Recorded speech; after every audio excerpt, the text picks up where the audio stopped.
Oke, assalamualaikum, selamat malam teman-teman. Jumpa kembali di channel saya, channel Medvan Kotaraya, channel yang menyajikan info-info tentang persiapan SKB CPNS, persiapan tes CPNS, dan konten-konten matematika pendidikan. Pada video ini saya sudah bersama dengan teman saya, teman seperjuangan. Teman saya ini merupakan pejuang CPNS lintas pulau, teman-teman. Cukup tangguh. Teman saya ini, kalau seingat saya, ini berasal dari Sumatera, Pulau Sumatera, kemudian berani mengambil formasi di Sulawesi Tengah. Iya, langsung saja kita kenalan. Ibu boleh diperkenalkan dirinya dulu, Bu. Ya, baik Pak. Perkenalkan teman-teman, saya Christina Sihombing. Saya peserta CPNS tahun 2018, formasi penyuluh agama ahli pertama. Saya berasal dari Sumatera Utara, tepatnya kota Medan. Luar biasa, dari kota Medan, kemudian mengambil formasi di Sulawesi Tengah, Bu ya? Iya, benar Pak. Iya, sebelum saya lanjut ke pertanyaan-pertanyaan yang ditunggu-tunggu sama teman-teman pejuang CPNS, sebenarnya yang mendasari Ibu sampai Ibu berani mengambil formasi di Sulawesi Tengah itu apa, Bu? Apa motivasinya waktu itu, Bu? Sebenarnya motivasinya satu, harus menang. Oh iya. Jadi harus menang, targetnya kan harus menang. Jadi kita lihat peluang di mana kira-kira yang lebih memungkinkan untuk menang. Kalau pada saat itu kan masih bisa lihat ini ya, jumlah pelamar. Ya. Jadi kita bisa tahu daerah mana yang kira-kira memungkinkan kita untuk menang. Kalau saya lihat sendiri di Sumatera Utara, di Medan itu jumlah pelamarnya banyak sekali. Kalau untuk saya mungkin, jadi kalau jika ada provinsi lain yang lebih memungkinkan, ya tidak ada salahnya kita coba di sana. Dan Sulawesi Tengah menjadi pilihan saya. Jadi itu bagian dari strategi, Bu ya, memilih formasi yang sedikit pelamarnya dengan keyakinan kita bisa menang. Ya karena targetnya harus menang, jadi kita harus bisa membaca ini peluangnya harus kita kuasai dulu. Dan kita kenal diri kita, kemampuan kita itu bagaimana. Iya. Ini kan, Bu, perjalanan dari mulai registrasi di akun SSCN waktu itu ya, hingga tahap SKB ini kan butuh perjalanan dan perjuangan yang cukup luar biasa ya. Boleh diceritakan sedikit, Bu, suka dukanya supaya bisa memotivasi teman-teman untuk berani juga mengambil formasi di provinsi lain seperti itu, Bu.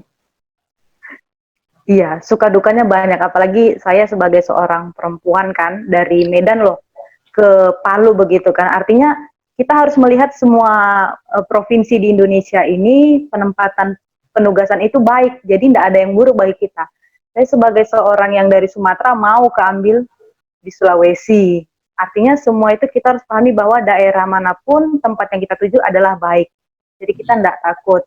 Nah, kalau pengalaman suka dukanya banyak, apalagi saya tidak tahu ini Sulawesi bagaimana kan.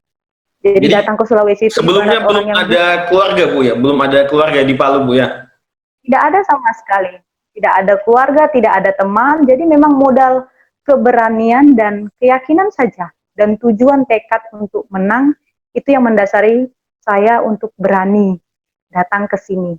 Iya. Waktu itu, Bu, saingannya berapa, Bu, waktu itu untuk yang formasi, Bu? Formasi penyuluh agama?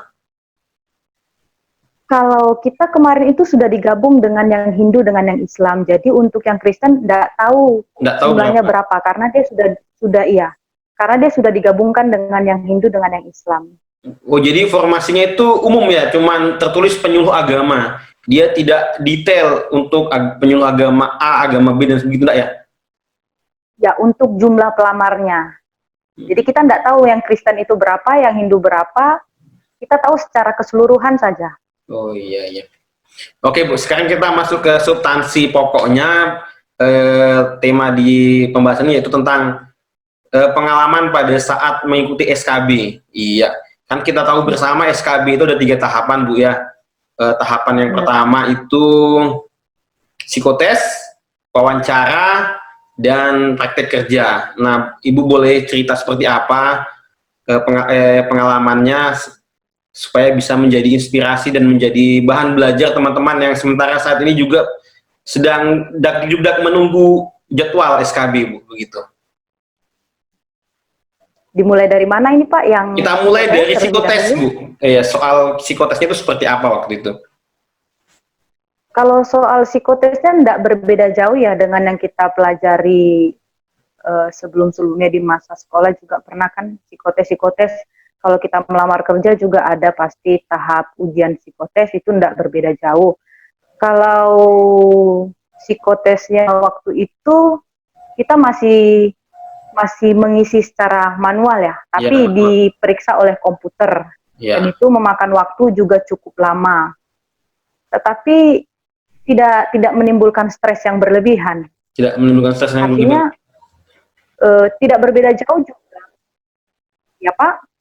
Jadi bisa ditaklukkan, Bu, ya, psikotesnya, Bu, ya, kira-kira seperti itu. Bisa, buktinya menang toh, Ya, ya. berarti bisa ditaklukkan.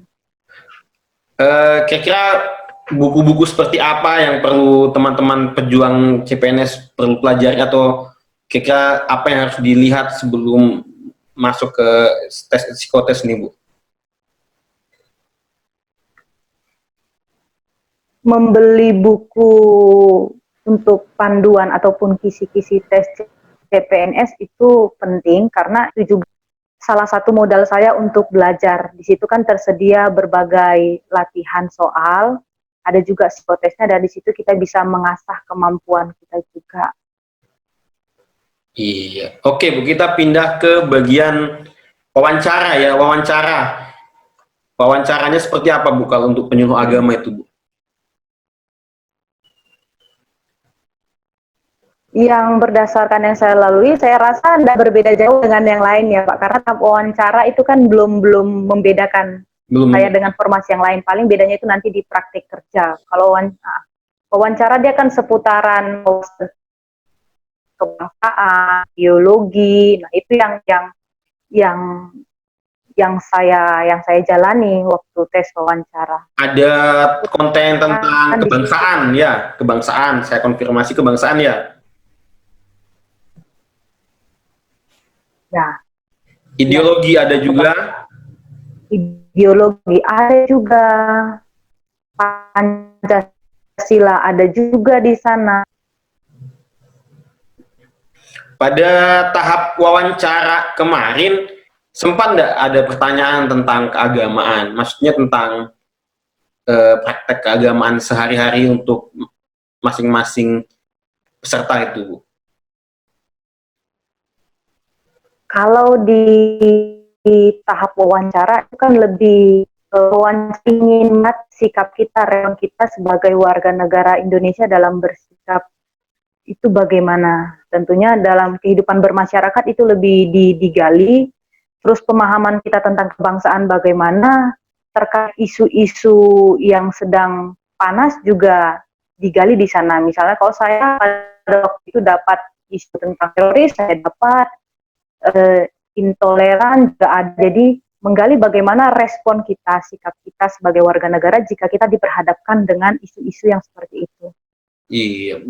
Jadi kiat-kiat yang harus disiapkan calon peserta itu untuk menguasai isu-isu terkini itu seperti apa, Bu? Kalau dari Ibu seperti sendiri? Artinya satu, kita harus belajar pahami tentang Indonesia kondisinya bagaimana. Wawasan kebangsaan kita tuh harus kuat, ideologi kita harus kuat. Dasarnya Pancasila dan UUD 45. Nah, kalau itu sudah kuat, kita diperhadapkan dengan isu-isu yang lain, tentu tidak akan jauh berbeda.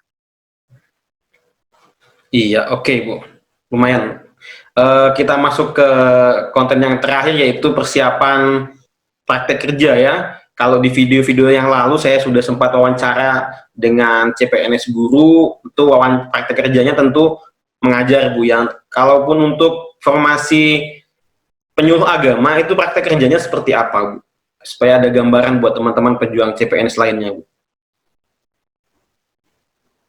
Oke, kalau pada waktu itu saya ada di tes kemampuan menguasai komputer, mengoperasikan Microsoft Office, tentunya Microsoft Word, Excel, PowerPoint, itu kan tentunya hal yang mendasar harus kita kuasai sebagai calon ASN. Kita harus melek terhadap teknologi IT sebagai modal kita untuk bekerja. Ya, paling tidak itu harus dikuasai. Microsoft Office itu harus. Dan itu memang harus kita tunjukkan di depan mereka, kita bisa operasikan, dan itu langsung mereka lihat penguji-pengujinya. Kemudian kemampuan menguasai bahasa asing juga ada. Kalau saya pada waktu itu diuji penguasaan bahasa Yunani, jadi saya tahu sedikit, dan bahasa Inggris juga ketika saya disuruh praktekkan bahasa Inggris ya seadanya saja. Pokoknya kita kalau disuruh lakukan saja, gitu. Terus disuruh praktek memberi pengarahan, memberi penyuluhan atau arahan begitu ya? Ya, bimbingan di stasiun TVRI. Anggaplah di stasiun TVRI, jadi kita diuji, kita bisa enggak memberikan bimbingan, pengarahan, edukasi masyarakat ketika kita diperhadapkan dengan ini publik. Apa seperti ya langsung di siaran televisi, di radio, jadi tidak bertatap muka lagi, tapi sudah ada medianya yang lain. Iya. Gitu. Jadi semacam simulasi begitu Bu ya, simulasi. Iya Pak, benar. Iya. Kira-kira sebelum kita akhiri proses diskusi ini, Bu, kira-kira ada pesan-pesan buat para teman-teman pejuang sebelum memasuki tahap SKB ini? Kan tahap SKB ini masih menunggu jadwal karena masih ada pandemi nih Bu ya.